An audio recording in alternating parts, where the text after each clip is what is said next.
Welcome to my YouTube channel. You are watching a physics on chapter 1 matter. So today I am discussing on the melting, then explanation of melting process by kinetic theory, next freezing and next what? Boiling. So first of all I am discussing on the melting. So what do you mean by melting? Melting means what? It is the process of changing from solid to liquid state is called what? Melting. So the what do you mean by melting point? The temperature at which the solid changes to liquid state is called melting point. So you must keep in mind during melting there is need to supply of what? Heat energy. Melting के लिए पिघलाने के लिए हमें क्या करना पड़ता है? गर्म करना पड़ता है. But you shall keep in mind when heat is supplied to a substance, I mean solid substance, then the molecules gain what? Energy. molecules क्या करते हैं? एनर्जी गेन करते हैं. कौन सी एनर्जी? काइनेटिक एनर्जी गेन करती हैं.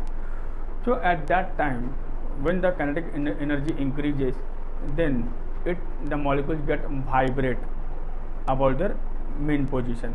मॉलिक्यूल्स क्या होती हैं? अपने मेन पोजीशन से वो कंपन होने लग जाती है. जब इसकी कंपन होती है then what will happen? Then it will get overcome the force of attraction between the molecule and start what? Changes from solid to liquid state. So this is the process of what? Melting. So let's how I can explain the melting process of by kinetic theory.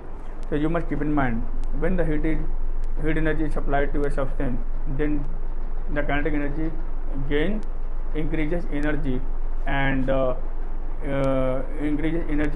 by increasing energy it vibrates about their main position. During this process the solid changes to liquid state, but the temperature becomes what? Steady. The temperature will not change till the whole entire process is complete. ये इसका temperature कभी change नहीं होगा जब तक पूरा का पूरा मेल्ट नहीं हो जाता है, तब तक इसका टेम्परेचर चेंज नहीं होते हैं. ओके, तो ये आपको थोड़ा ध्यान में रखना होगा. तो याद रखना कि तो ये होता क्यों? जब मान के चलो कि एक पर्टिकुलर टेम्परेचर में वो पिघलना स्टार्ट हुआ, तो उस समय क्या होता है? हीट एब्जॉर्ब होती जा रही है. वो क्यों हो रही है? To overcome the force of attraction between the molecules. Okay, तो ऐसे समय में उसका टेम्परेचर इंक्रीज नहीं होता है. वो क्या होता है? जो हीट को एब्जॉर्ब किया था वो हीट के एब्जॉर्ब होने से वो सॉलिड पूरा क्या हो जा रहा है? लिक्विड में चेंज होते जा रहा है. जब वो पूरा लिक्विड में चेंज हो जाती है तब जाके वो पूरा क्या हो जाता है? फिर उसका temperature increase on further heating. उसके बाद वो फिर उसका टेम्परेचर बढ़ना शुरू हो जाता है. तो मैं आपको एक एक्सपेरिमेंट आपको करके बताऊंगा. मैं एक्सपेरिमेंट नहीं कर सकता लेकिन मैं आपको बस डेमोन्स्ट्रेट कर सकता हूँ. मान के चलो कि मैं आपको दिखा सकता हूँ बोर्ड पे. तो मान के चलो कि आपने एक क्या किया? बीकर लिया, जब पेट्री डिश लिया, कुछ भी ले लो, आप इसके बीच में क्या रखोगे? You have to take a wax. आप मोम ले लो या बर्फ़ ले लो. बर्फ़ लेने के बाद ये आपका हो गया स्टैंड हो गया, आपका आयरन स्टैंड हो गया, फिक्स स्टैंड हो गया. तो यहाँ पर आपने क्या किया? एक थर्मोमीटर डाल दिया. तो याद रखना जो थर्मोमीटर का जो बल्ब है that should not be touch the base of a beaker और maybe petri dish. Okay, तो इसका जो बेस है वो नीचे टच नहीं होना चाहिए. ये कहाँ टच होना चाहिए? जस्ट वैक्स के ऊपर में या तो आइस के ऊपर में. तो इसके नीचे क्या है? आपका बंचन बर्नर है. क्या है यहाँ पे? बंचन बर्नर है. So when you supply heat, you will see that it will get what? Heat energy, and you will see it start what? Melting.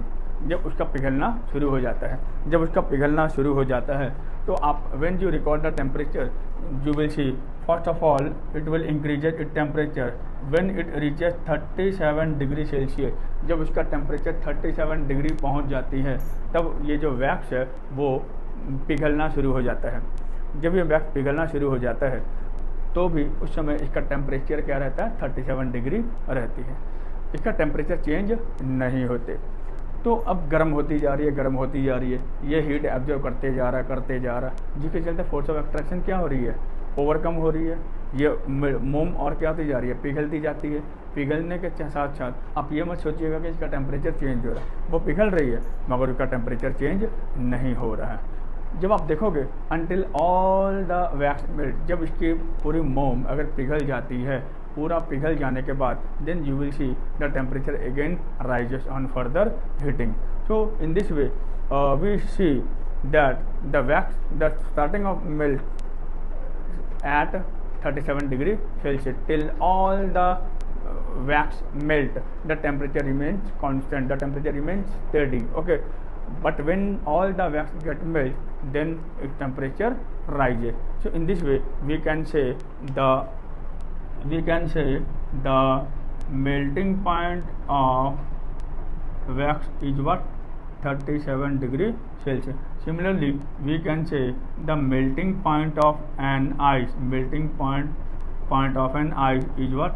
0 degree Celsius. Okay. Next is freezing. Freezing means what? Freezing means it is the process of changing of a liquid to solid state. It's called what? Freezing. Freezing का मतलब हो गया कि जब liquid किस में change होती है, सॉलिड में चेंज होती है, तभी हम उसको क्या बोलेंगे? फ्रीजिंग.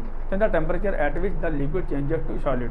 ये ऐसा टेम्परेचर है जब वो लिक्विड किस में चेंज होती है, सॉलिड में होती है, तब हम उसको क्या बोलेंगे? Freezing point. इसका और एक नाम क्या है?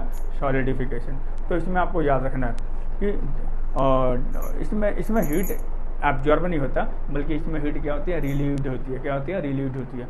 So when the heat energy is relieved, when the heat energy is liberated or produced, then what will happen?